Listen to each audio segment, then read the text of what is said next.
Support WrestleTalk! Visit WrestleTalk.com.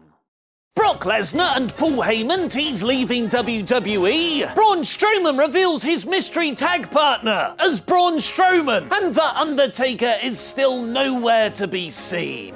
I'm Ollie Davis. Click the eye above my head to vote for what you thought of the show as I review the 2nd of April 2018 episode of Monday Night Raw in about 4 minutes. Jonathan Coachman opened the show. Great opening of the show, Coachman! By hosting Stephanie McMahon, Triple H, Kurt Angle, and the baddest woman on the planet, trademarked, Ronda Rousey for a pre-WrestleMania sit-down face-off. Ronda's delivery is still lacking, but the material was good and she got a great reaction from the crowd, especially anything about making McMahon tap out. But that's where I'm not so keen on this go-home angle. The segment ended with Steph putting Ronda through one of the tables. Even though it came from a slight distraction, with Triple H blindsiding Kurt, the idea of Steph getting the better of Rousey is ridiculous, even more so than her brother's various matches. Stephanie should be a bully, but one that immediately collapses upon physicality. Her wrestling ability being anything beyond that fits neither her character nor the story. Bayley beats Sonya Deville for Sasha Banks to save her from the post-match Absolution beatdown, to then act heelish towards her best frenemy forever. Who will win the Battle Royal Uterus Trophy this Sunday? New Dad Miz celebrated his debut child by talking non-stop about her on commentary, somewhat taken away from Seth Rollins and Finn Balor's otherwise excellent match. I can't work out if Miz is trolling me or just super happy to be a father. The in-ring action, however,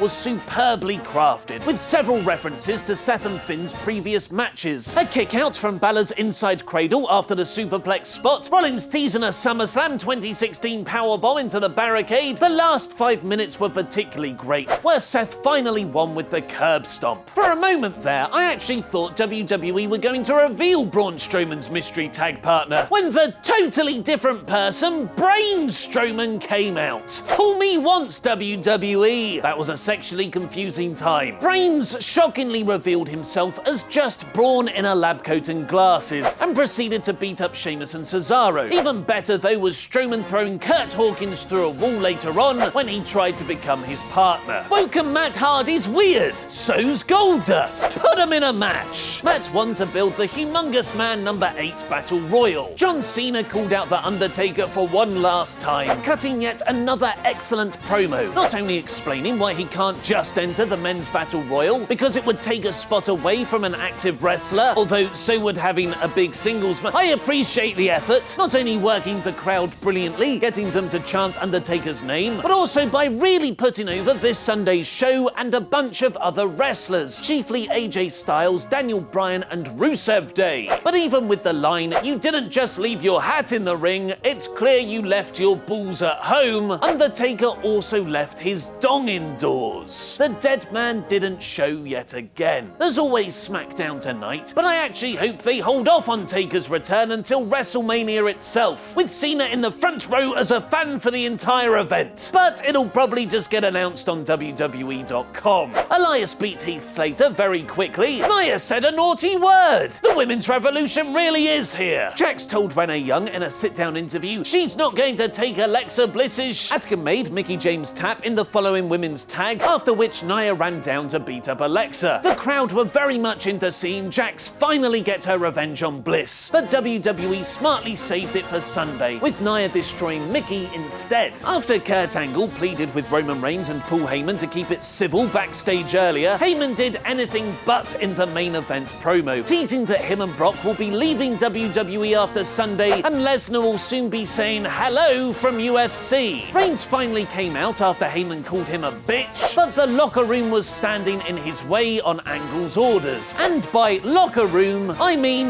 the tag division. In a retread of Steve Austin's showdown with Lesnar several days before WrestleMania 20, the locker room stepped aside to let the babyface beat up the heel. It was a great moment, giving us the reigns I never knew I wanted. Move aside, big dog. Locker Roman leader is far more effective. Reigns and Lesnar brawled in the ring with some excellent selling on Brock Brock's part, with Lesnar hitting an F5 to close the show. So that was this week's Raw in about 4 minutes. Vote in the poll above my head to give your rating, where you can choose from in or core, average, poor, and bore. The episode effectively built its main WrestleMania storylines. The Braun comedy was fun, and Balor and Rollins had a great match. The WrestleMania Go Home Raw is core. Which NXT stars should be called up after WrestleMania 34? Click the videos to the left to find out our picks and for more great wrestling stuff. I've been Ollie Davis, and that was wrestling.